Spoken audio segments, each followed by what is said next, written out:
So before I used the tool, we would work with a couple of other platforms. I would write it in Microsoft Word, then upload it in PDF, have an Excel file where I keep track on has it been signed, what are the changes that need to be made, when do I need a signature until, and that was just a lot of time. And with the tool, I feel like it's probably a couple hours a month with the contracts that we work with, because there's a lot of parties involved. It's the influencer, it's the other brand, it's the agency, sometimes it's even another agency.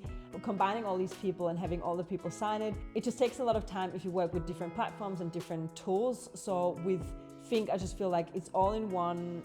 My whole team can look up the contract, we all know where we're at, we all know whose signature is still missing, and that just really saves many hours a month, but also makes us make less mistakes, because it is really clear in the dashboard. The person is being notified about, please sign it if they haven't, and it keeps repeating so they don't have an excuse if they haven't signed it, and that just really makes a difference.